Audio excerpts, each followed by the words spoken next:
Why don't you have a seat right over here for me? The Fakertarians, John Hudak and company, absolutely are entirely scum. I don't trust these motherfuckers at all, and they're absolute fucking scumbags. Good night, Moon. Good night, Moon. Good night, cow jumping over the moon. It sucks, okay? Because Hudak has become like this annoying fucking bugaboo in the movement, right? Mm-hmm. But I have a soft spot for John Hudak. Like, honest to God, I do, right? Like, a little bit of context is important. If you don't know who John Hudak is, if you don't know who Fakertarians are and what they are about, it helps in this context, because these are the people who have been going after Tom Woods for years, specifically to discredit him. I know some good games we could play, said the cat. I know some new tricks, said the cat in the hat. A lot of good tricks. I will show them to you. Uh-oh. Your mother will not mind at all if I do. Uh-oh. Me and that guy will exchange words when the time comes, because I think we need to talk about that in person and certainly hash that out.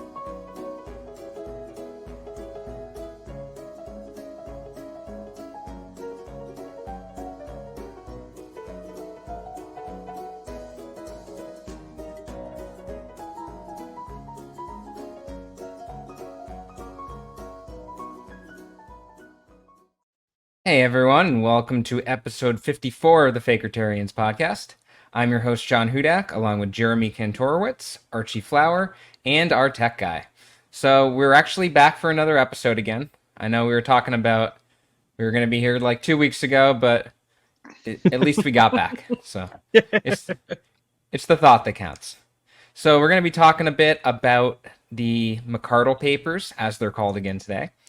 I'm sure we're going to get into some LPNH tweets that have come out recently. And we're also going to be talking about rectum weld. So, Jeremy, you want to start out on the Angela papers? Because I was going to kind of give Jeremy the lead on this one. Yeah, so, you know, we're so well prepared, aren't we? Oh, yeah. So, I literally do not even remember where we left off last time, and I got busy and forgot to rewatch our podcast.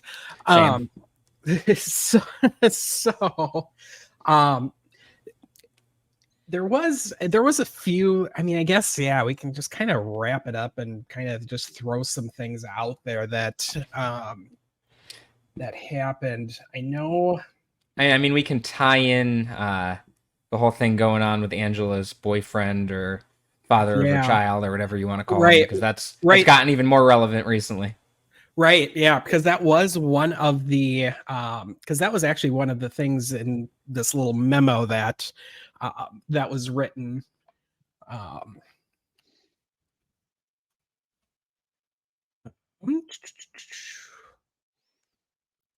Yeah, let's see here. Yeah. So for anyone who doesn't know, this memo that we're bringing up on the screen right now, so this was actually written by the guy from the LNC who leaked this. So this is kind of, and I believe his wife as well, Anna Johnson. Yeah, they kind of did a little write-up along with it. I know they sent this to the LNC. It made its way out as well, and it just kind of gives some context to kind of everything that's going on in the rest of the leaks. So they talk about how Angela decided to, I don't know, because it says spouse here. I don't know if they're legally married or not. I don't believe so. No. Yeah. I usually see partner. I believe they live together. I know that they have a baby together. So it's not just like some kind of little 3-month fling or something like that. But Angela hired him to be, Jeremy, check me on this one. Was it fundraising director? Yeah, let's see what he actually called it, but basically, I know it's something fundraising. He's supposed to be. Yeah, he's supposed to be doing fundraising stuff, which I don't really think that's happening, because they would have money. There doesn't seem to be a lot of fundraising going on in the Libertarian Party right now. Right. Yeah, Austin. Oh, our short-term fundraising contractor. Austin will be reaching out to potential major donors through his professional and personal network, and he'll be helping us rebuild relationships with existing major donors and fine-tuning some of our development processes. Austin has over 10 years of experience in business development and sales in the AG, tech, and blockchain technologies sectors.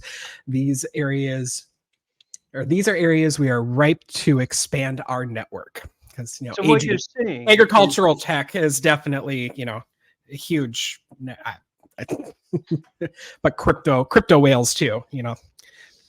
He's got a lot of experience in exactly what he's doing. Yeah, seems to be about zero. Yeah, he doesn't have any actual fundraising experience, right? Because I've seen that floated around. I don't think there's anything.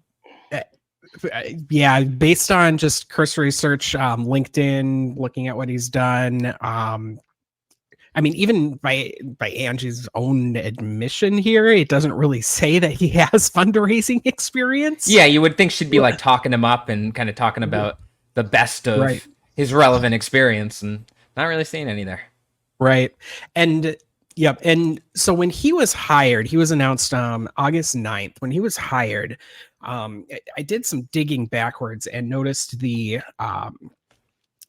policy manual that they had changed, that basically eliminated any kind of LNC requirement to vote, basically for a Nepo hire. And then from there, the conflict list was very quietly updated. Usually that's just announced on the business list. So that was just very, very quietly done. I mean, so everything about him being hired is completely sketchy. Well, I mean, it could be worse though. It's not like he's making 10% of the revenue that the LP is bringing in, right? No, that's about what he is making. So if you're not familiar with the FEC page, and we'll have some more fun with this in a minute because there's some other fun times that are to be had. Let's see. Is this not going to let me? Oh, I got to push the right buttons. This is kind of the definition of conflict of interest. And didn't Angela recently say she was having financial difficulties? Yeah, so that actually came out in the leaks. I think it was from maybe May or June of this year that she was having financial problems. So that's totally not related, I'm sure. And obviously, just asking questions here. If any of these things had happened with the previous LNC, like any one of these things would have been enough to yell about, and they would have made more noise than they made over Sarwark wanting to pay himself. And I was gonna say the Sarwark thing was a huge scandal, but like if you look at Sarwark versus this guy Austin Padgett, I think is his name. Obviously, Sarwark has a million times more relevant experience than, than what this guy was hired to do. Intelligence. Like he literally ran the party and didn't run it into the ground. Oh yeah, they definitely ran on transparency. I mean, everyone does, and that never always fully comes to fruition when they say I'm going to be super transparent. But this LNC specifically is way more secretive, just objectively in every single way. There's a lot of votes that are taken. I mean, every time they meet, there's some kind of executive session, and I believe I've seen people mention, like, when I was on the LNC, we went to executive session twice. Because there's no need to go into executive session that month. You also really don't need monthly meetings either if things are working well. But they're not. So. Yeah, they know it's not working well, as we could see from that memo where Angela basically said that everything is falling apart. She said the takeover's been a disaster, and she listed a bunch of reasons why. I mean, I'm sure it's not getting any better with the fact that revenue just keeps going down. I know I saw on Twitter that there was a list of the worst months of fundraising, and it was adjusted for inflation, but I think I saw John Casey post this, and it said that August was the worst fundraising month for the LP. I think it was ever. I think it was 30 years at since least. 1994. Since 1994. Okay, so that's a pretty big chunk of time. Yeah, It might as well be forever in politics. I mean, yeah, they are doing historically bad.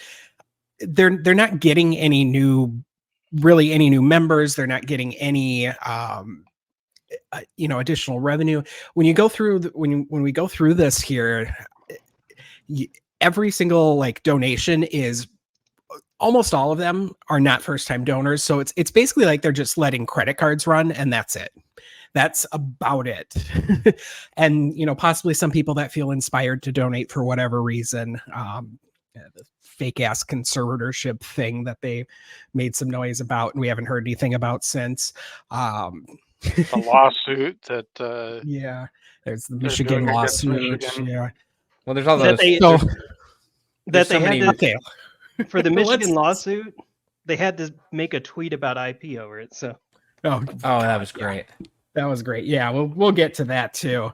So, yeah, so I would say for the most part, read the Angelo papers if you're curious for more. There's some shit talking Karen and Harlos in there. I know Angela had quoted, this whole thing is hot garbage. Why take over if we're going to keep the internal workings of the old regime? It looks like we just took over for Twitter. And I mean, that's what they did. Yeah, and then I didn't, but Tyler Hobbs took over their Twitter. Which we never saw any report or anything regarding that either. So, but anyway, so yeah, this is their September monthly report that's submitted due the 20th of every month. This particular month they raised or they took in $73,300. Is that good? No. Just poking around, they actually are raising worse than the Minnesota GOP, which is functionally broke and had to get bailed out by the House Republican super PAC. So they're taking in less money than a dying state party. The Minnesota DFL takes in about $450,000 a month. Is that the Democrat one? Yeah, I always keep forgetting. So, yeah, so Minnesota DFL stands for Democratic Farmer Labor Party. They merged like 80 years ago or something because for whatever reason. So yeah, that's why we got this weird affiliate name for the Democrats here. Well, it's another party for Michael Rechtenwald to join someday. He just cycles through all of them. Do you think he'd use political parties like Pokemon? Like you just gotta catch them all? He's working on it. Yeah. So yeah, FEC site, great, has a lot of data on it. So yeah, 73 grand. Their total disbursements were $122,000. So that's a lot. Part of it was Lonnie's like final payment and vacation payout, or I think, yeah, Lonnie was her name, the executive director that left. Laney. So that was a good chunk of it. So, these things happen, things ebb and flow. So whatever. But when we go into our itemized disbursements here, head and let's see. Am I spelling his name wrong? Is it PADG? Oh, it just took a second. And all right, so there is his pay. So if we add that up, I got a calculator.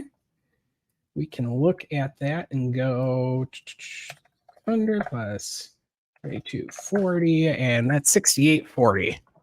So for $6,840. So that's 4 weeks' pay. It looks like probably, right? Yeah. So multiply that by, if I'm doing math right here, multiply that by 13, and you would get the yearly salary.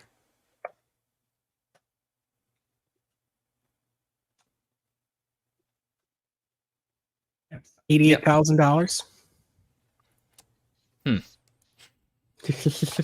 Sure, he's worth Very it. interesting.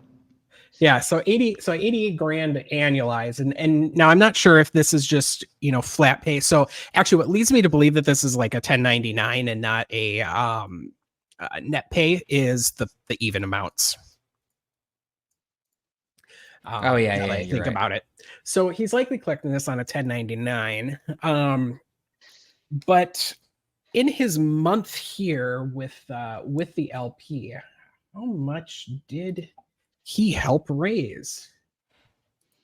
Negative $9,000. So this is for July. They brought in 82,000 and 73. So they're what, 7 plus 9, 16 grand in the whole. That's a very poor return on investment, in my opinion. He's just waiting for those crypto whales to get there. We're almost here. Whales take a while to swim over. Moby Dick and everything like that, So yeah, just absolute clownery is really all that it comes down to.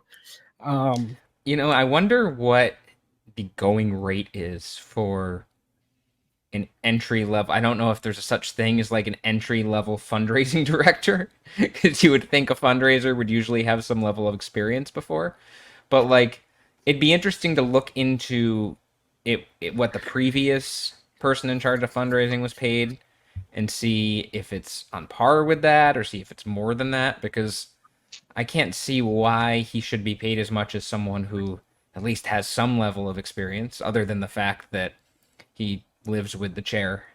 I mean, that's what this whole thing is about anyway. But I meant from like an actual ethical point of view, not from a Libertarian Party point of view. There's two different things right there. Yep. So I'm just doing a quick search here, and fundraising directors, development and fundraising director, they do make good money. Oh yeah, absolutely, because that's an important position. Right, about 150 grand a year. But usually they're bringing in money while doing that. And usually they have like some kind of relevant experience. They don't just walk in and be like, "Oh yeah, you want to be fundraising director?" Right. Yeah, you usually have to have a pretty good resume. I mean, if I'm going to pay somebody or an organization 150 grand, they better have some experience bringing in more than 150 grand. So yeah, that is like if they had tried, I would say there's no doubt that they could have found someone with more experience who would have taken that amount of money. It might not have been like a top level person, like if it's usually like 150,000 they make or something like that. Right. It might not have been like top of the top, but it'd be someone who actually knows how to do the job. Right. Well, and that's the thing too, is, even if they brought somebody on at a, 100, and even if it is a short-term basis is what they're claiming, even if they brought somebody on at that rate, if they were paying out 10 grand a month to somebody, as long as they were raising, at least 10 grand a month to cover their salary at the very least, then you're at least talking about a wash instead of, 16 grand in the hole from the previous month. So yeah. So all this does is reek of, and this is my opinion, that Angela's just using the LP to get money. Hard to argue with that one. Yeah. Somebody did mention what's being charged on the credit card. So this one's fun too. So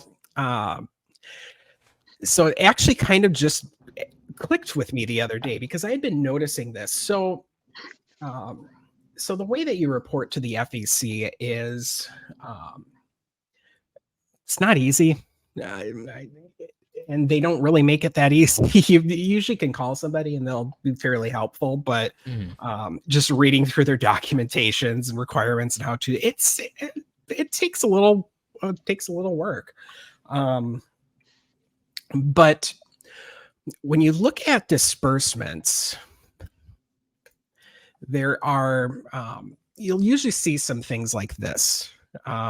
You'll see actual money paid, and then you'll see these little memo items here. The memo items don't add up to in the total disbursements, they're basically meant to be like a, secondary level. And generally what it's for is paying the credit card. That's what you'll see on most campaigns. That's the most common use case for this memo items. So, $5,700 on the credit card. And then you look at the, Amazon cloud service, a hotel, the internet, things like that. Membership card, so that's just somebody running the card to do something, whatever. And they don't always add up because there are some, differences. But they usually come in about the same. I think it was $5,700 that they paid toward the credit card, and here's $58. And the reason is because you make a note of when those items were paid, and then you memo it, and then you can just pay the card off at the end of the month. So basically, when you swipe your card, it's a transaction. It's as far as the FEC is concerned, it's a disbursement. You put it down, and then you make your payment. So easy peasy.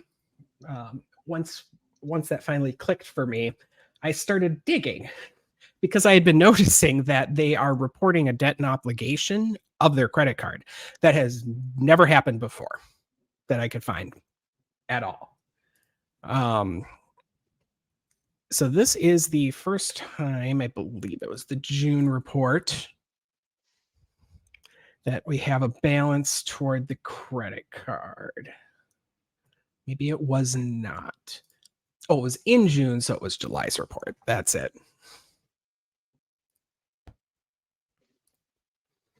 All right. Maybe it wasn't. Maybe it was August.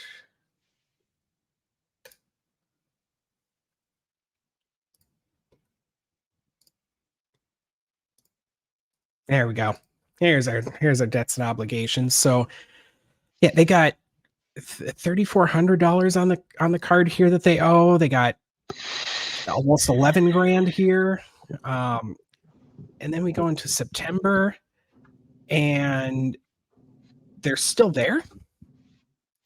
So then they not fucking paying their credit card bill.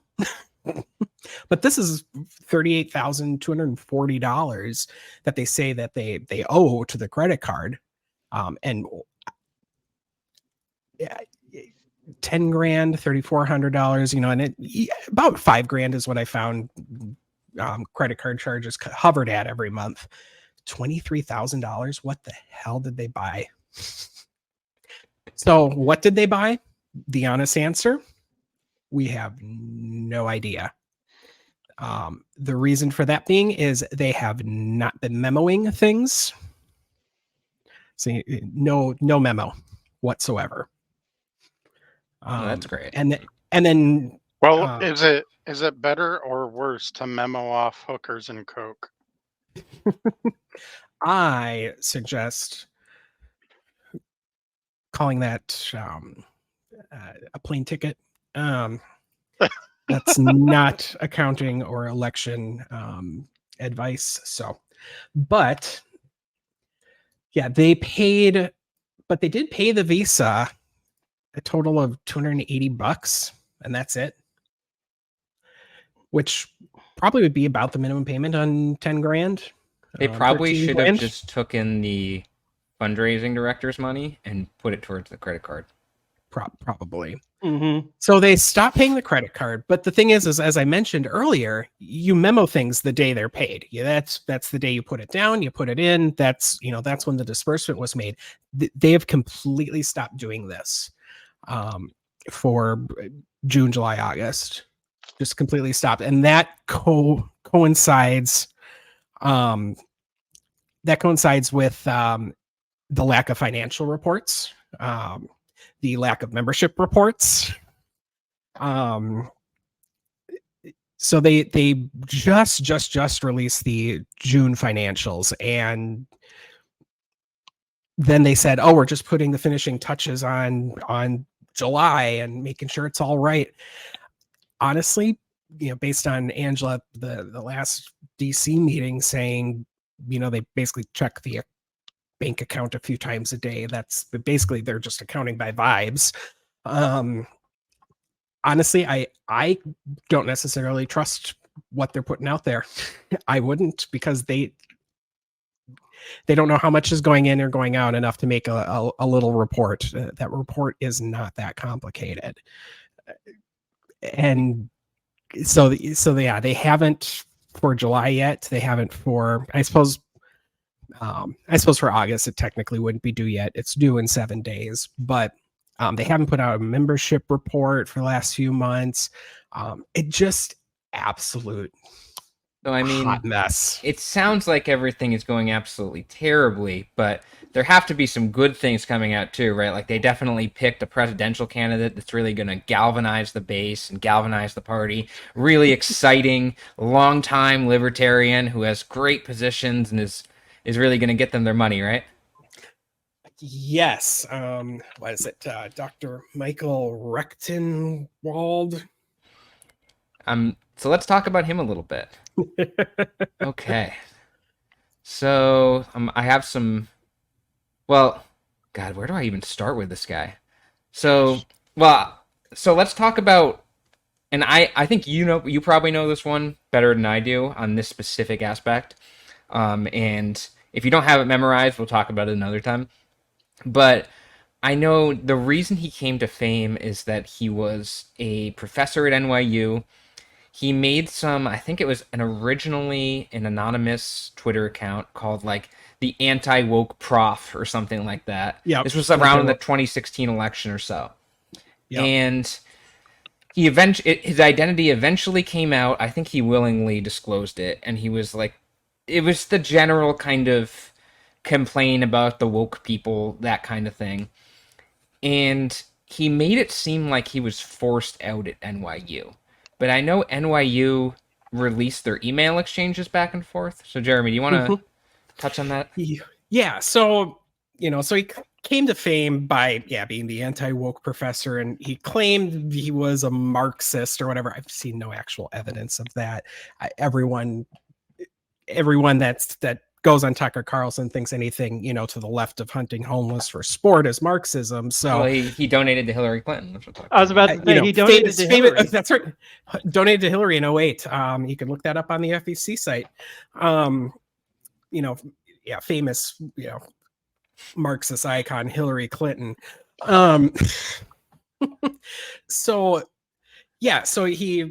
he got found out. The student newspaper interviewed him, and they kind of poked fun at him because he was just saying stupid shit. And so they kind of poked fun at him. And so he kind of cried about it. And he made it sound like he was forced out, that, he was bullied out. And, so he Barry Weissed himself.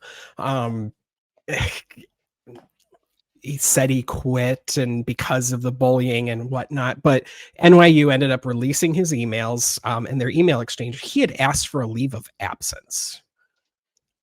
It was his ask, and they gave it to him. It wasn't an issue. And then, he went all over to the media saying he was bullied and blah, blah, blah. And so, and NYU to, kind of defend themselves said, Michael did this. And then it turned into him suing NYU for defamation because in some internal emails, the staff made some comments, probably not comments I would make about my coworkers on the email or just in general ever. Some of them were kind of rude and, not pleasant. So I would get why he could be mad about it, but he ended up suing them for defamation. That was completely dismissed because there was just no defamation to be had. Making fun of somebody is not defamation. Libel slander, yeah. Well, and there was a lot of them doing it, so it was RICO too, right? That's how this works, right? So, and so and he just kind of floated around the griftosphere for a while, and total hardcore Trumper, and you might be able to pick it up further from here. Yeah, so we can talk a little bit about him. I have I was going through some of our tweets on him because there's just been so much that has come out. So I think it was probably around a month ago when it kind of leaked out that he was going to be running for president, because we saw it from the FEC filing, and a few days before that, Heiss had been on Dave Smith's Twitter space and was saying that was kind of teasing a presidential candidate and was saying he was going to be a Mises Institute guy. And Rechtenwald is associated with the Mises Institute. So we were kind of able to tell at that point, like, okay, this is very clearly their guy. Mm-hmm. And, well, I mean, where do I even want to start with this guy? The first is that he is incredibly boring. Like, just puts you straight to sleep.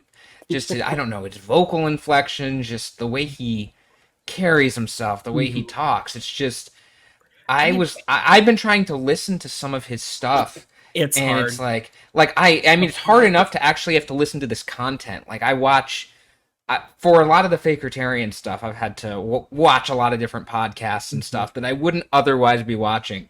And, like, at least some of them are decently entertaining, but, like, this guy's, I don't know, like, they should have him, like, speak to nursing homes when they're trying to get the people to go to sleep or something. And, yeah, go on, Jeremy. Well, and that's the thing is, I mean, he comes off very, I mean, he doesn't come off like, dumb like Dave does. No. He comes off as very well read and is very well spoken. He's just so fucking dry. And the crazy thing is, too, is if you look him up as a professor, a lot of students really liked him. Like, he was a very well-liked professor until fucking Trump broke his brain. And and he turned into, this perpetual victim. And I remember we were digging into him. One of the first things we found out is even before or even after he had filed to run, he was still a registered Republican. Yeah, and I think he changed that recently because he replied to someone like, "See, I'm a libertarian now," or something like that. But it's like, and I'll go on. I was gonna wait to go on to that part, but I'll hit it I'll hit another part of it right now because it relates to that. So we've been doing a little bit of opposition research because it's not like this guy's been in some Mises Caucus circles a little bit. I know he's spoken at a couple of their events or something like that, but he hasn't really been like at the forefront of everything. So I feel like there's so much on this guy that's just still waiting to come out. And I was looking through some of that the other day. So I was Googling some things, reading some of the articles he's written just to see what's out there about him. And I found this article that he wrote in February of 2023. And let me just read this paragraph here. So it's about the Republican Party, and it's about kind of his tips for what a 2024 Republican Party presidential candidate should be pursuing. One of the things he lists is like finishing the border wall, because he's a hardcore bordertarian. But here's this paragraph. So he says, "The key, then, is to build on this minor victory and to continue the rescue mission, salvaging what remains of the constitutional republic. This mission supersedes the resurrecting of the Republican Party. Support for the Republican Party, after all, has resolved itself into the possibility, however remote, of saving the country. Any port in a storm, as they say, and the Republican Party represents the only viable port, although not a secure one." So this man is running for the presidential nomination of the Libertarian Party. 7 months ago, he said that the only viable port, the only way to save the country, was going through the Republican Party. So it makes it very clear how much of a grift this is. I'm sure he's gotten, or I can't say I'm sure. I would guess he's probably gotten some speaking fees before for some of these events. He wants to blow his name up. The dude he writes a new book complaining about woke people every year, which I still have to try to see if I can dig through those. But him hitting a new audience and at least trying to blow his name up a little bit, it's inevitably, well, if it works, it would inevitably blow up his book sales. So you put 2 and 2 together here. I mean, I get some narcissist vibes from him as well, so there could be some of that. Totally.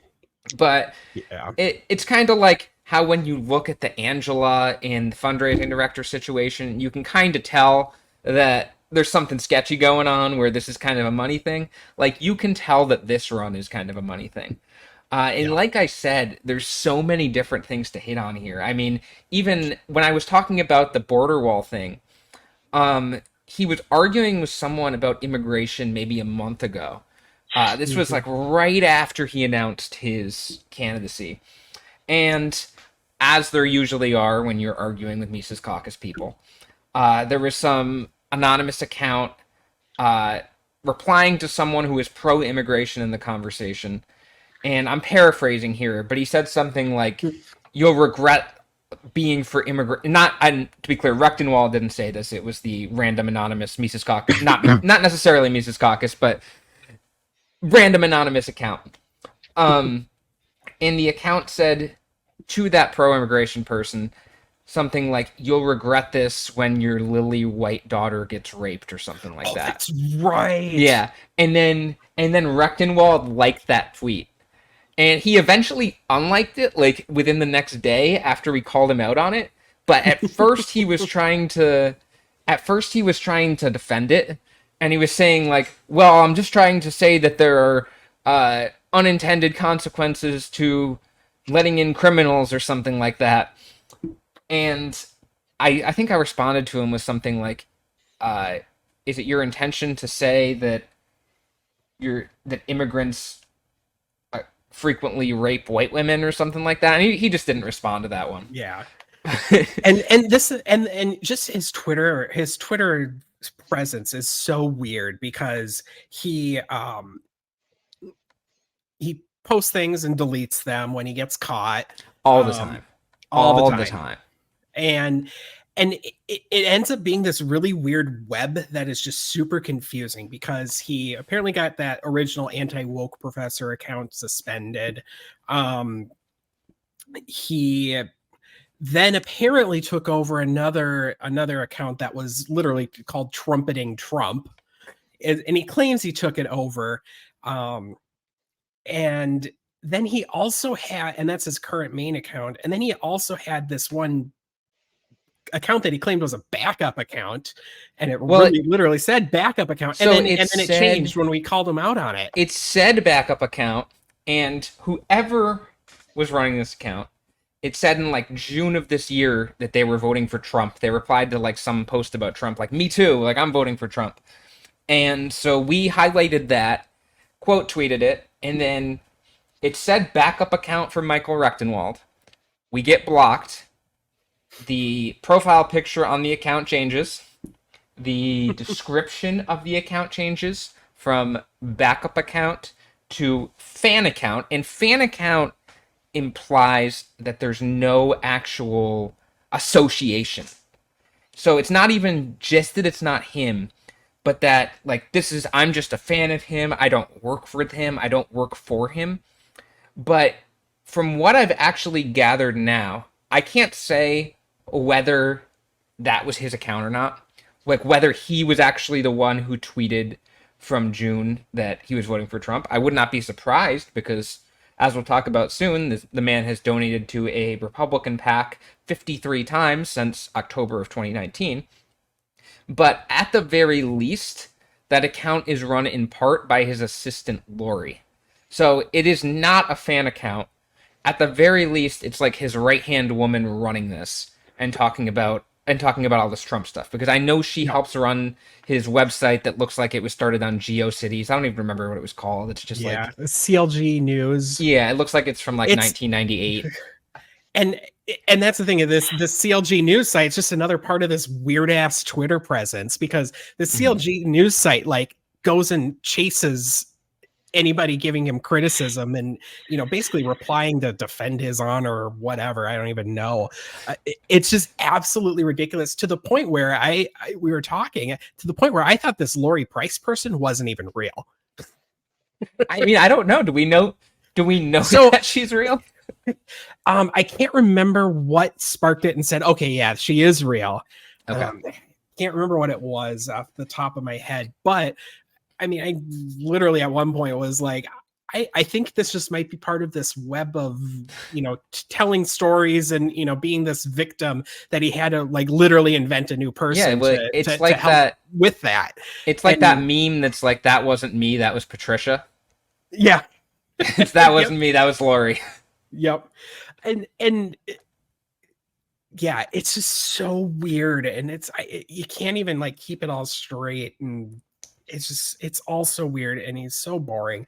And and that's led to, I mean, a lot of people basically pointing out, dude, this guy's boring. It's because the Mises Caucus wanted Dave Smith. They aren't going to really take anybody but Dave Smith. Well, and that I think is going to cause a lot of contention at the convention, because I mean, not only is the Libertarian Party absolutely a dumpster fire and failing, and I don't even know if they'll be solvent by the time the convention is, but essentially Heiss has promised a Dave Smith presidential campaign since 2018. That. I think if you polled the Mises Caucus right now on who they want for president, I think the leading vote getter would probably be Josh Smith right now. Probably, that's my guess, because I don't think, just from observing these people for years, I don't think that the grassroots energy behind Josh is anywhere near what it would be if it was Dave, but he at least has, for all his other faults, and believe me, there are many that we've gone through. He, in terms of appealing to the Mises Caucus, he has some of that grassroots energy, that appeal, that where you watch him and it's not, you don't fall asleep after 2 minutes. It's not like taking an Ambien, like listening to Michael Rechtenwald is. Yeah. But the thing, there's been so much Mises Caucus infighting there, where, I mean, Josh got replaced as the 2022 chair candidate with Angela McArdle. And then, because he was already running for chair, and he was because he had run in 2018, he had run in 2020, he was kind of expecting to be the Mises Caucus candidate in 2022. And then Angela announced, from what I was told, Josh wasn't even told ahead of time, so he's just like, what the fuck, basically. Then Josh goes and runs for the vice chair of the party, and instead of getting behind him there, they get behind Eric Radzep, or I forget how to pronounce his name. Happy birthday, JBH. Yeah. So they get behind him, and originally Dave was going to get behind Radzep too, I believe, but then Dave got behind Josh, and there was a little bit of a split there. But Josh barely won at the convention. I think it was like a third ballot or something like that. Yep. He barely.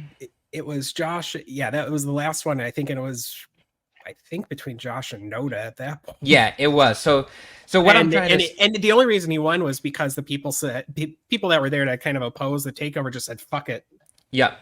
Oh, no, I definitely saw some of that in some chats I was in. Yep. They were like, let's give Angela the vice chair she deserves. I definitely saw some of that. Yep. But, and actually, it's quick to answer the one question, what the hell, write in Dave Smith. Well, I believe Dave would have to accept the nomination to continue voting for him. So I don't think that would happen, because Dave's not going to accept. He was never going to run. That was never going to happen. I thought he was at one point. I really was convinced, because I knew that was the plan, but it seems like it being Heiss's plan wasn't Dave's plan. But what I was trying to illustrate as far as Josh goes is that there's a history there with a lot of contentious things going on. I know since Josh left the Libertarian National Committee, I saw he was on some podcast, I think it was Dan Smott's, and they were kind of arguing over the state of the LNC. So there's a lot of behind the scenes politics going on there, a lot of like warring. And I think Heiss wants someone who will basically be a puppet for him. And totally. Again, Josh, with all his faults, the terrible political positions I agree with, all the shitty stuff he said, I don't think Josh is willing to be Heiss's puppet. I think Josh wants basically to decide for himself on things. Right. Josh always wants to be Josh, and he will always be Josh. Oh yeah. So the way Rechtenwald's candidacy got introduced was there was a Twitter space with Dave Smith and Fred Durst from Liberty Lockdown, I think the redheaded supposed libertarian was on there as well. And they were all talking up Rechtenwald. Dave officially endorsed him there. And that was like, you kind of already knew before, but that was like the official announcement that Rechtenwald was the Mises Caucus presidential candidate for 2024. But the reaction, and I'm going to read some of the reactions. I have some of them pulled up. Dave actually made a post in the Mises Caucus Facebook group saying like, so what did you guys think of Michael Rechtenwald? Like, do you guys like him? Something like that. And it was just, it's not like I'm cherry picking here. I mean, there were a few people who were like, yeah, he seems fine. Like, yeah, I like him. But it was overwhelmingly negative. Like, I had never seen in all my years, like watching this Mises Caucus stuff, I had never seen Dave Smith put forward something or Michael Heiss put forward something and have this much negativity about it. Yep. It was something. They were, I saw people, they were posting memes calling Rechtenwald like the new Bill Weld. They were posting pictures of him with Chris Christie. Someone responded saying, Dave, I only pretended I was going to run to boost my huge ego for a bit, Smith. Someone said on Rechtenwald, he needs to drink a Red Bull. Listening to him talk to you just on charisma alone was the worst thing you could have done for his announcement. This is not all the same person. These are a bunch of different people. A boring dude who will use this party like Bill Weld did. I didn't realize the caucus supports putting up Weld 2.0. The harder Dave et al. Pushes for the guy, the more it seems like they all know it's a problem. No disrespect to Rechtenwald, but Dave is trying to put lipstick on a pig. Ain't no one taking it to the dance anyway. What else do we have here? Likely a great professor, but I don't think he could hold the attention of about 75% or more of the United States. He speaks too slowly and will put people to sleep before he gets a chance to wake them up. He's sorely lacking in the charisma department. I found it to be monotone and kind of pretentious. Again, these sentences, I'm reading like one sentence from each person. No offense, but he's a nobody. And then, and someone posted a meme that had a picture of Jeb Bush, and it said, vote Michael Rechtenwald for President of the United States 2024. I still have to listen to... Jeb has at least a little bit of energy. Please clap. Please clap. I still have to listen to the Twitter Spaces, but first impression is underwhelming. Listen to Twitter Space and podcast, honestly, meh. He's a good libertarian who is also boring and has no charisma. Like, he is just getting absolutely destroyed. Like, I don't see... It's at the point where if Heiss knew how to make decent political decisions beyond just, like, saying, like, oh, look over there and see all these people that were in charge before and doing all the terrible stuff. If he had any, like, actual substance to what he was doing, he would maybe try to find a new candidate at this point, because it's just very clear that this whole Rechtenwald thing, it's not going to work out. And it's like something new comes out about this guy every single day. Like, first, a few days ago, I think it was on the 19th, we posted that in 2008, let me count these here. He made 11 donations to the Hillary Clinton for President campaign. This was Rechtenwald I'm talking about. So it's ironic because the whole thing about Bill Weld in 2016, and believe me, I was pissed about it too. I actually didn't vote for the ticket this year because of that, because I was pissed off. I was already pissed off at Weld. I already thought Weld was a terrible vice presidential candidate. And then he went on Rachel Maddow like 4 days before the election and did his vouching for Hillary. I vouch for Hillary Clinton, or whatever exactly he said, that whole thing. And that pissed me off. For sure. I think that was absolutely not a good thing. Just not something you say. Yeah. No, to put it mildly. But we got vouching for Hillary Clinton, but then there's enthusiastically donating to Hillary Clinton. And I mean, okay, you can say that was in 2008, but if you want to bring up newer stuff, when we were digging into this, and it was ironic because he made a tweet the other day saying, my campaign aims to wreck the regime, not to turn the LP into another shithole like the uniparty we despise. If he's talking about the uniparty, which I'm taking it to mean the Republicans and Democrats and like he's saying that they're always in power. This man from October of 2019 to now, this man donated 53 times to a GOP political action committee. 53 times. And it's not like this ended in 2020 or something like that and he turned over a new leaf.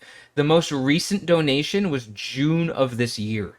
There were a bunch of donations from 2022 where it said that they were earmarked for Dr. Oz when he was running in that Pennsylvania Senate race against Fetterman. And I believe there was a Libertarian Party candidate in that race too. If I believe so. There was one of the donations specifically said that it was earmarked for the Trump for President campaign. And funny enough, it was actually like a couple weeks after Election Day. So it was like during the whole Stop the Steal thing. It was on November 16th, 2020. So like he's donating to, it's like everybody but the Libertarian Party. And if you combine that with the fact that he was saying that the Republican Party is like basically the only way forward in February of this year, and now he's seeking the Libertarian nomination, like it just doesn't add up. This man is going to get chewed up and just spit out like by everyone. He's going to get attacked from what I'd call our side a little bit, or the CLC side, or like the anti-Mises side. He's going to get attacked from that angle relentlessly for some of the stuff he's done. For the whole thing about liking that tweet about raping white women, I mean, the border stuff, all of that. But then he's also going to get attacked from the Mises Caucus side itself. Like, I'll give an example here, a way to kind of analogize this, is that when it's kind of not a thing anymore because it doesn't seem like Trump is going to be participating in the GOP primary debates. I mean, you never know. He could swoop in at the last second. But as much as I absolutely despise Trump, I also despise DeSantis. And I was kind of looking forward to watching the GOP debates just because I knew that DeSantis was going to... He's boring like Rechtenwald. He was... DeSantis was going to absolutely wilt against Trump in the debates. And the moment I was looking for the moment for Trump to call DeSantis pudding fingers. Oh my god. And then just to watch DeSantis like stammer like in the end of not Infinity War, the one before that. Or no, Infinity War. Yeah, the end of the first part of Infinity War where everybody's just, turned into ash. I was waiting for Ron to do that after getting called pudding fingers by Trump, but I don't think we'll see that moment, sadly. No, I mean you never know, but that right there where Trump would have just absolutely annihilated DeSantis in the debate, even it's not even like he would have been saying anything substantive, he just would have been making him look bad just by calling him names. I think that same thing is going to happen if you look at just the Mises fight right now between Josh and between Rechtenwald, because I think any debate between Josh and Rechtenwald is just going to be Rechtenwald kind of just like, I'm running for president. Right. And Josh just being like, bringing something up and like the entire room just erupts. Like it's going to be bad. Mm-hmm. Well, and that's the thing the thing is too, is like, their beliefs are almost probably not that far apart. Oh yeah. They're very close in beliefs. They're both very, Hoppian but that's the thing is Rechtenwald more or less just reads out of, democracy and, Josh is agent of chaos. So no, exactly. I mean, and that's the thing too, is when it does come to that stuff, I mean, Rechtenwald's going to be, because the dude is obviously smart. I mean, broken, yeah, no, he's but not smart. a dumb guy. But I mean, the way that he talks is like you can't talk about covenant communities and NEP and blah blah blah when you're talking to normal people. Nobody knows what you're fucking talking about, and that's all Rechtenwald knows from his exposure at Mises and what little he knows of the LP. And it's just. The convention's going to be fun if it happens. If it happens at an Applebee's, right? I mean, that's the thing is, they're hiding 40K in spending. There's basically 40K that's off the books from what we see. They're more broke than what they're more broke than what they actually put out there. Let's see. September, they said they had total cash on hand, 217,000. Really, that's closer to 180,000 because of the credit card debt. And you've got a few more months that they're just spending. They are going to run broke. The LNC is going to become insolvent. Whether they can, absolutely. Whether they can, kite a few checks between now and the convention and hope, they can carry a little bit on the convention, from the convention making money there. I doubt it. Mises people really aren't ones to pay any more than they have to. So I honestly think the party will be bankrupt. It's by then. And then they'll have to forfeit their. I wonder if they have to forfeit their lawsuit then. Yeah, just keep drawing it out. It's probably not a bad legal strategy right now. Because that actually too, that's another thing. So if you aren't aware, they launched an IP lawsuit against one of the groups that's claiming to be, the rightful Michigan Libertarian Party. Yeah, that's it. And really, that's something that should just get resolved in state courts. They can sue each other and get a conclusion from there. But the LNC deciding to be creative and interject themselves into state parties in this fashion, decided to make an IP claim, that they own the Libertarian Party and blah blah blah. And they did get a temporary restraining order. And, I'm sure their goal was to essentially just, basically bring it as a nuisance suit and, just try to get them to, cave because lawsuits are expensive. Mm-hmm. But ultimately, and this just happened, they appealed the temporary restraining order. Mm-hmm. And it looks like they actually have a different lawyer now who runs free speech clinic at University of Illinois. So that leads me to believe that she's doing this completely voluntarily it does seem that way. Based on how those things work. And it seems like she thinks there's actually something to litigate here. She thinks there's a case, Right. And it really does seem, I looked through the transcript of the hearing, and, the judge just kind of granted it. It was, I don't think the judge really understood everything because it's not an IP suit. They just want to bully these people. There really is not much, from what I can tell of IP law, much claim to the IP, just given all the circumstances. But yeah, so now they got to pay for an appeal. I don't know how much that costs, but that's going to add up. I assume it's probably going to be, probably going to drop 10 grand on it. Oh yeah. Give or take. So that's, so that'll happen.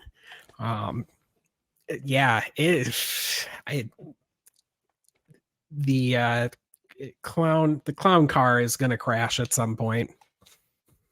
It's been veering off the road for a while now.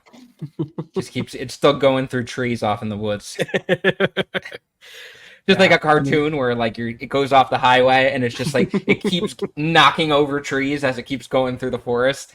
Mm-hmm. But we know a few miles up there's like a large cliff. Like we all see it and the car is going. It's like a Roadrunner thing. Well, it's more like we're watching a minivan stuck on the railroad tracks, and the cross guards are now coming down. Yeah, and the thing is too, this money that they have, because it's always been there. Our cash position is strong. Well, the money that they actually have was from the 2022 convention that was planned by the old regime I mean, literally, essentially gifted them 300 grand. People who actually knew what they were doing. People actually knew what they were doing, and they've just blown through it. They're not raising any more money. I mean, it's almost a $2 million a year, thing that they had going on. And you could tell from very early on, like not even in terms of being anti-Mises ideologically, which I am, but that first fundraiser they did where they had like the $40,000 goal and they were doing like the live, they were doing the telethon on YouTube with like all the different people coming in, and Karen Ann commented something like, "This is a new day for the LP for certain." And it was like a weekend fundraiser, and the goal was 40. They were like, "We're gonna get to 40,000," and they got to like 6,000 in the 3 days. And then they kept running it for like the rest of the month, and I don't even know if they hit 10K. It was only supposed to be 3 days. Yeah. But they did not get anywhere near 40,000. So you could just tell from the start. To her credit, she was right. It was a new day. Oh yeah, it was a new day, but it wasn't. That's not the way that's not a positive thing. Yeah, just absolute, just fucking clown show, and it just keeps snowballing. Everything keeps snowballing, and it's great Schadenfreude to just snort. How much does a convention cost? A lot. That's the Mises Depends Caucus, on where you have it. It depends. Yeah, I mean, there's a lot of factors to it. How much does an actual, proper, nice convention like we've been having cost? I think about $500,000. Yeah, we got to bring JDH back on to ask him this stuff. I guess. Yeah. Hey, they can always come to like rural Texas and just do it there in the middle of, I don't know, like a suburb or a Childress out in the field. Yeah, it'll be a great convention. Or like Ogle when he was doing that interview from like the right inside the Denny's. Do you remember that when we had Ogle on? He just had the phone up to his ear. You could see inside his ear. I'm sorry. Yeah, but that's the thing is, I mean, the convention is both it's a major fundraising thing. I mean, you're talking 300 grand. But yeah, they're expensive, and hotels don't ask for the money up front. They probably should I definitely advise that they do. But basically, yeah, you kind of lay out everything that you expect, and you work out the services with the hotel, and I mean that's just their whole thing, and then you I don't know how they bill. I'm sure every every single convention's different. So I've never planned a convention, don't plan on doing it whenever. So I'm not the convention professional, but yeah, I would assume, probably in the range of $300,000 to $500,000. DC is not going to be the cheapest location compared to, let's say, Vegas. God, Reno was such a stupid location. Talk about like just a terrible city to try to get to. Because I looked at going, but plane tickets were like $1,000, and I'm like, no. And yeah, they are. Well, Grand Rapids is pretty stupid, but there's a lot more flights than Reno because just Reno's so small. But Grand Rapids is also probably not the best location, and because you're talking about looking for a place that can host a 1,000-person convention, that's just not a lot of those. But who knows how it'll even turn out this year because Heiss's pack isn't doing as great as I was gonna say that I feel like this Rechtenwald thing, and I mean a lot of it is the fact that Dave isn't running, but I feel like Rechtenwald, them putting forth Rechtenwald as the candidate, is kind of like the last straw of the Mises pack. It would not surprise me if the entire thing just falls apart right now. Yeah. I think I had heard through the grapevine that like, because I know Heiss was doing the full-time Mises Caucus thing. I don't believe he's doing that anymore. I think he's working some kind of like Bitcoin ATM job. So the money's drying up there, and that was even before Dave announced that he wasn't running. So just with the reaction to like, and it's not even a lot of the reaction. It hasn't even just been like, oh, I'm kind of disappointed, but I'll keep supporting the caucus or something like that. It's like people thinking that like Heiss is complete, and these are like pro Mises Caucus people, like ideologically, like they've been with the Mises Caucus for a while.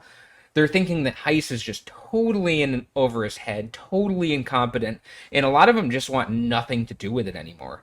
So I don't see how you can keep things going there. I don't think, unless something changes wildly before Reno, or not Reno, before Washington, D.C. I'm so used to saying Reno when we're talking about conventions. I don't think they're going to be able to, because at Reno, like I said before, there was so much energy behind the Mises Caucus. I mean, I was going to say like them or not, but obviously I didn't like them. But they really had everything galvanized. They had it organized. They were bringing in money. But the well has just totally dried up. I don't think when they're already in power and shown how bad they are, and they don't have the Dave Smith angle anymore, I don't think they're going to be able to convince a bunch of people to go out to DC, stay in a hotel for a weekend. Before that, go to state conventions, become delegates. Like, the enthusiasm is just not there, and right. And the final straw is Rechtenwald there. Yeah. And that's the thing is, I mean, they had that common enemy of, the regime and, how bad the libertarians were, and Bill Weld and so that, they got that organization. I think Heiss said he raised like some 30, I think it was about 30 grand to help pay for delegates and hotels and travel and, all that jazz. He's not going to have that kind of energy because he raised that 30 grand in like a weekend. No, I know. And even if they had the money, are people even going to want to go? Like, you still have to take work off. You have to get to an airport, and maybe if you have kids, you got to have somebody watch your kids. If you have pets, you got to have somebody watch your pets. So I don't even think they'll be able to get the money. But even if they did, there's other obstacles there. Like, no one wants anything to do with it at this point. Right. Oh gosh, that's. Somebody said Colorado's doing bad. So the comment says folded. Colorado is failing even by their standard. One affiliate folded and another affiliate is merging with another because of low engagement, even though they know people aren't showing up anymore. And Colorado is one of those big Mises Caucus states. I mean, it's where Karen Ann Harlos is. You've got the LPCO Twitter account, which they recently got back after being banned for a while, and they're saying all sorts of stupid shit all the time. They had that agreement with the GOP, about the liberty-minded candidates, about how they wouldn't run libertarian candidates in those races. So I feel like the Libertarian Party of Colorado is one of the standard bearers for the Mises Caucus. I mean, it's what the LPNH used to be before LPNH kind of went off and did their own thing when Mises Caucus realized they were saying the quiet part out loud too much. Yeah. I mean, and that's the thing is, Colorado used to be a fairly, just large presence and, both financially and, organizationally within the state and within the party. And I mean, it's clearly all going to shit. And I wonder if they still owe the Secretary of State 20 grand from all their financial fuckery. Well, yeah, you would think Colorado would be kind of a hotbed for libertarians. Cause I mean, it was at least, if not, I don't remember if it was the first state to legalize marijuana, but it was definitely one of the first three. I think it might have been the first, but I feel like there is kind of a very individualistic culture in Colorado out there, living in the mountains and stuff like that. So you'd think there'd be a pretty big recruiting base for libertarians. But I mean, if Colorado's falling apart, and that's one of the supposedly entertaining or exciting, engaging state affiliates, if they're falling apart, then I wonder what's going on in the rest of these. You're right. Yeah. And, and just, let's see, I brought up Heiss's. So Heiss likes to pull this trick and file something just on time, but they're incomplete reports, which is an interesting way because you affirm that, what you're filing is true to the best of your knowledge. Thankfully for them, the FEC has a very low best efforts standard. Well, they got an FEC letter recently, didn't they? Yep. So yeah, so this is what they took in. So you had about 95 grand total receipts, 150, and this is over a 6-month period. This is January to June of this year. And so he did that, and then then he filed another report that had some more disbursements, that actually had disbursements on it. And then he filed another report that I assume is more, basically 13 days later than the due date. How hard is it to categorize your bank account statements? This is basically a glorified checkbook register. So not only do they still owe the FEC like $5 grand for their $7,000 fine, they just got this recent report that just lays out a shit ton of stuff. It was $12K. I don't know why I had 20,000 in my head. Thanks for correcting for Colorado's $12,000 fine. Oh, it was 20, but there's statutory maximums. That's what it was. So it got brought down to the 12K.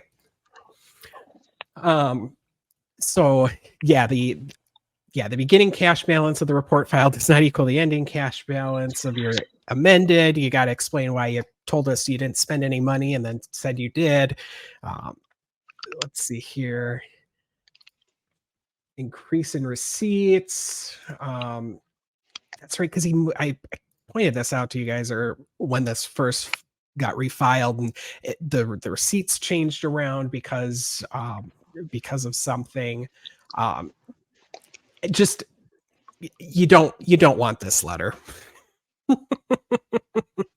Miscategorization, and then he actually has.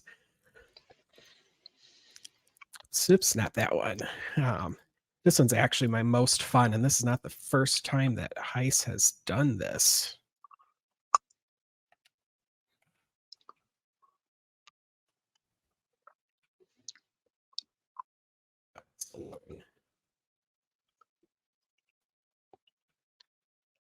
There it is. Solutionary, which is Maj's brand. Mm-hmm. Speaking fee.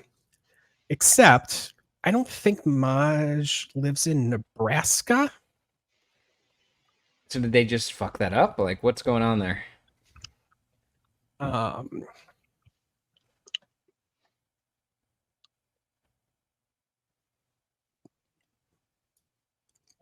Office Park. Empty now. Put in that address and you get office for lease. There it is. There used to be something called Solutionary there. So it was for a while NTT Security.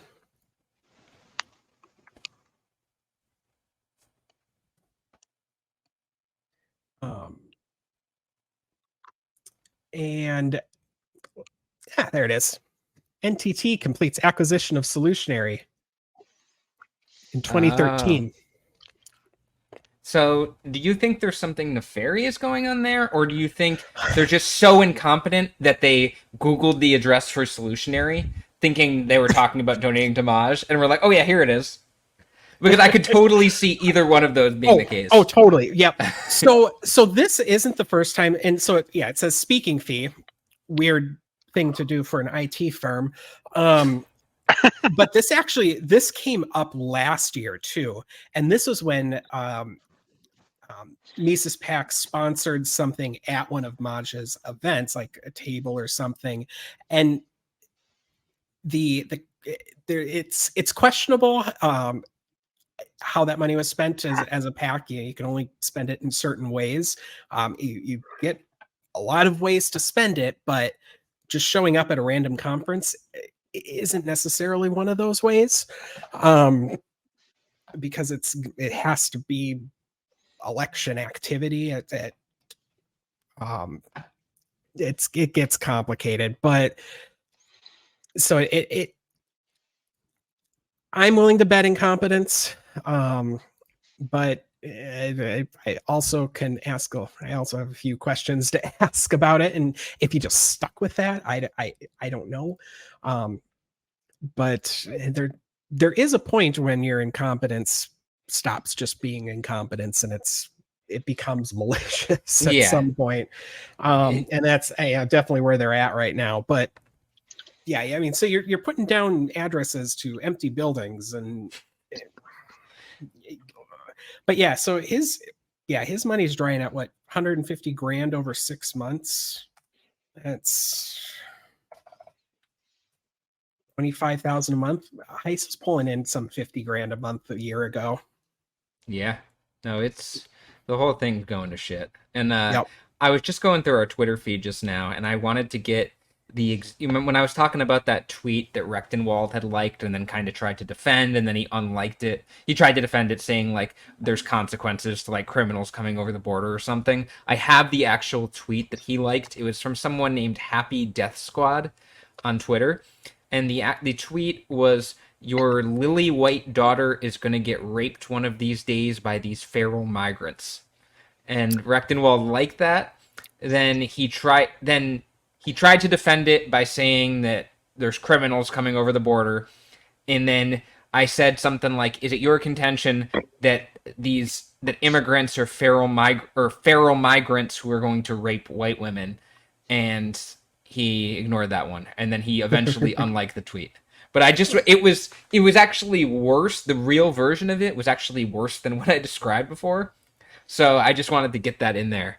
Because I was going through some stuff. I just saw that clip of Angela talking about maritime law and the UCC.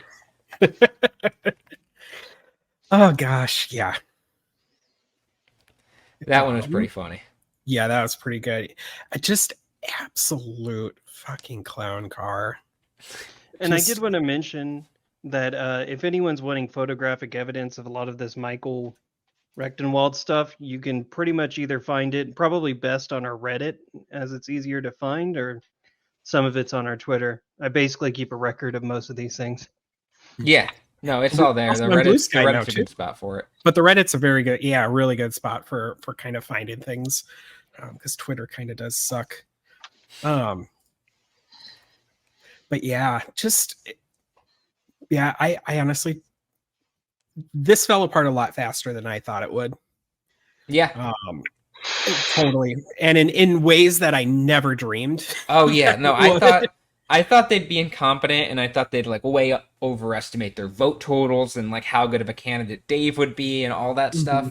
I thought maybe by the time we got around to the 2024 convention, we'd be seeing some very big cracks that would be, but like we saw those cracks like a month in. It's not even, this is what I expected. Like, well, I don't even know if I ever expected this, but I like maybe expected something like this like a few years down the road of Mises control, not like less than a year and a half. Right. And just, yeah. And in just ways that, I mean, like with the financials and just doing such a sloppy job for, the current treasurer claimed that he was going to be so great. And yeah, never in a million years this bad, this soon. Like I said, at this point, my bets are that the party is bankrupt by the convention, and there isn't going to even be one. I want to see how Angela tries to spin that one, because she says she knows what's going on behind the scenes, as you can tell from the leaks. Like, she knows everything is a disaster, but she puts on because she released that video about how everything is going great, and then like maybe 2 weeks later said how badly everything was going privately. So like, I think she's out of her fucking mind, as you can see from that video I was telling you about, but I don't think she's necessarily like a complete idiot to the point where she doesn't see what's going on. It seems like she's just trying to make a quick buck right now, because she sees the shit going down. Right. I mean, that's the thing is, because I know there's the building. They've kind of talked about selling that. But there's very limited, very little limited. You only can basically take the profits. And just, I think she and probably a few other people at least knows how it's going to end and about when. But it'll be interesting to see if they make it through the convention. And if they don't have the support at the convention to, really get any business done, or if it's just so divided that, basically don't achieve anything. The bill for the convention is going to come due and they're not going to have any money to pay it.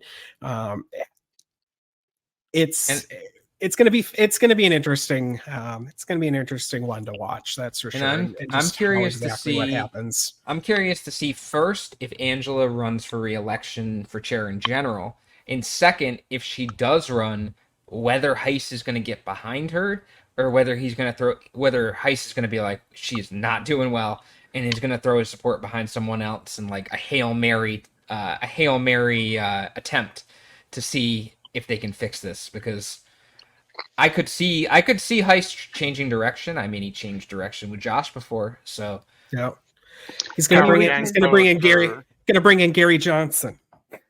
Tower Gang Toad for LNC chair 2024. I mean, I guess what we could say is that the LP is coming to its 11th chapter.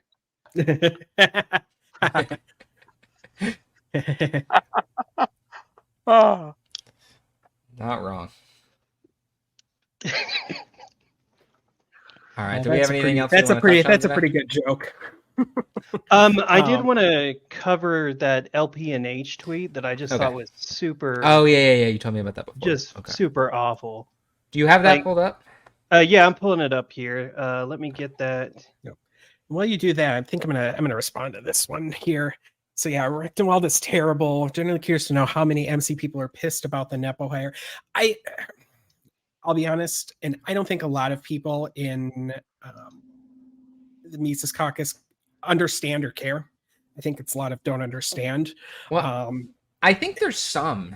I mean, there are definitely going to be, there's definitely going to be some people, and it looks at the very least to anybody, it should and it does look bad. I mean, I can't imagine a single person would disagree with that at this point. Because outside of some of the people, but one of the two LNC members, one of the two LNC members who voted against affirming it when it came up for the vote was Rich Bowen, who I think he resigned, right? I think he did. Yep. But he was a big Mises guy. Like he's always been there. I mean, he's still like a Josh Smith guy, but he was one of the ones who voted against it. Just he wasn't one of the ones who just refused to take a position on it.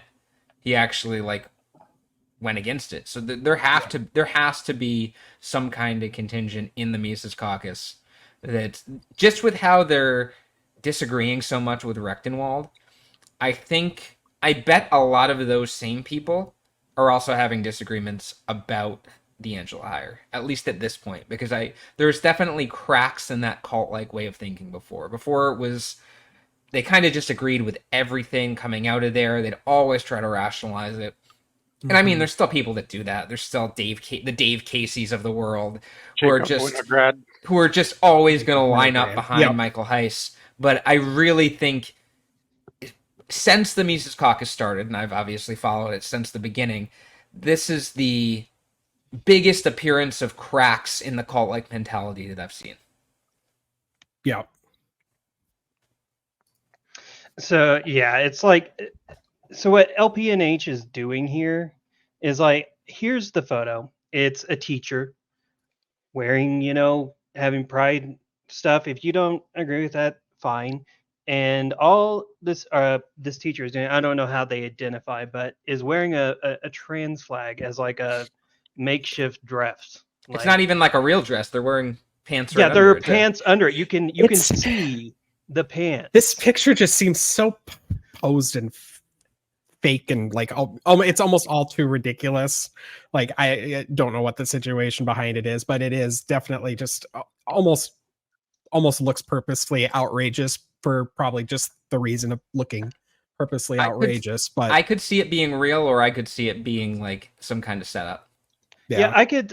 For me, this kind of looks real. I could see this in a classroom environment. A teacher just being silly, like, and like you think, okay, well, that's not clearly offensive. That's just a bunch of flags and colors. Well, here's how the LPNH, the people, not even the LPMC can stand, like the Mises Caucus can't stand these fucks, because every time they tell them, hey, you need to take the Hitler stash off, they go, how about we make it a little bit darker? So maybe don't talk about sending black people back to Africa. That would probably be a good place to start. Don't do that. And they're just like, how about we do it harder? But it's like, sure, you get this stuff right here. How much longer are we going to let mentally ill people? You want to call them mentally ill? Sure, why not? Do that. But I think it's really funny. Most of the people who call trans people mentally ill show signs of antisocial personality disorder. But really what kind of gets me is this last phrase here is like, enough is enough. Remove them. Remove them from your schools. Remove them from your communities. And that's just... I mean, they're using the Hoppa language, but that just like pops out at you as fascism right there. Yeah, it's just like, it is so in your face. It's not even mask off. It's like it's like KKK meeting and the cross started burning, No, I know. It's like it's close enough to a call for genocide, like to identify it as one. Like, remove them from your communities. What does that mean? Are you gonna physically grab them and remove them? And what are you going to do if they don't want to leave their house? Like, this is it brings up a lot of questions, and when you think of the answers to those questions, they're not good to picture, because it involves some really messed up stuff. And they say they're passively not communist. We must be actively anti-communist. What the hell does this have to do with communism? I mean, I know they're going to go off on the cultural Marxism thing, but like, it would actually be hilarious if this guy's like, this guy could easily be like a moderate Democrat, or he could be like an actual libertarian or something. Like, you never know. It doesn't have anything to do with communism. He could be a communist, maybe he is, but there's nothing communist in the picture. Yeah, that's why I just commented back on this. I was like, transgender now means communist? It's base as hell. I was just like, okay. Like, I don't know how you get that out of this. But yeah, what's funny to me is just like, whenever we think the LPNH cannot get any worse, someone over there says, hold my beer. Oh, I know. Like, it's crazy. I just want to share that. It's just like, if anyone needed a news alert about LPNH, like if they're still good or bad, they're still bad and they're getting worse. So, keep that in your memory. Yeah, I think I don't know if that's Coverdale or not, but I think he's probably getting more unhinged. I've seen Kaufman get more unhinged. Kaufman was complaining about like apartheid ending in South Africa the other day. That was one of his new things. So I just think they're just going to get more and more ridiculous, just to the point of, well, we're past the point of absurdity, but you know what I mean, where they're going to get that ridiculous to the point of absurdity. Well, and like, there wasn't that like a few weeks ago where Jeremy Kaufman was just like cussing out Dave Smith because Dave Smith told him to tone it down. Fucking hilarious. Oh my gosh. He got unhinged, and he went on this rant about how what was Kaufman saying? That like, if black people want reparations, and if they're not appreciative of living in the greatest country in the world, and they should get out, or something like he was really raising his voice, getting angry, and Dave was like, okay, man, but like, no, that's like, even Dave was like, okay, this is a little too much. And Dave's the guy who brings on Nick Fuentes onto his show and is like, oh yeah, it's okay to be a Holocaust denier, it's not that big of a deal. Right. Jeremy's fault was not giving Dave 12 shots first. Mm-hmm. And and I think it ended with, or at least part of it ended with Kaufman just screaming the N-word over and over and over. Like, that is, I heard there was something about that, but I don't know who it was specifically. I don't know. I think it was somebody had said it was Jeremy. Okay. I wouldn't put it past him. Because I that sounds like something totally you do. missed it because yeah, I turned it off at that and point. it didn't record, and Spaces doesn't work on my phone because Elon's a fucking genius. But Probably better off. Kitty cam engaged. Yes. TJ, we got TJ up here. Usually AJ is. All right. Do we want to hit anything else tonight, or are we good? We're at the 1.5 hour mark. Gosh, we really kind of covered it. I think we covered everything that. Oh, that's right. The one thing that I did want to say. Okay. And,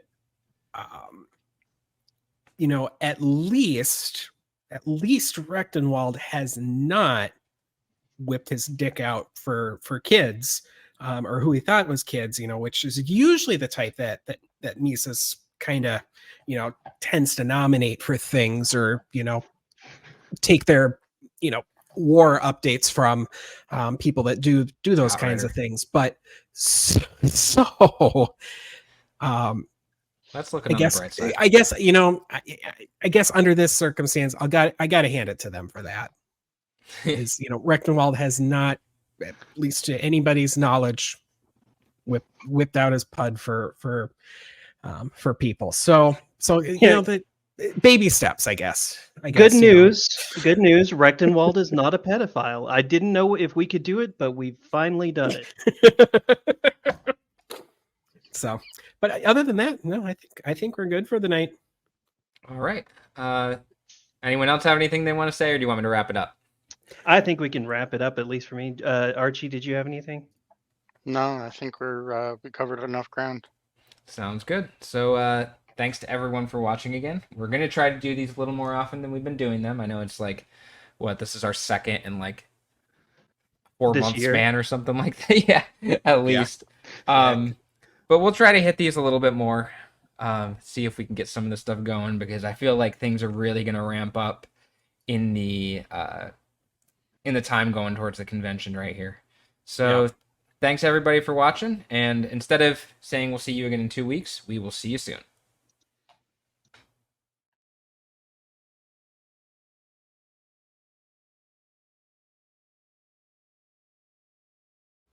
Buy shirt, get money.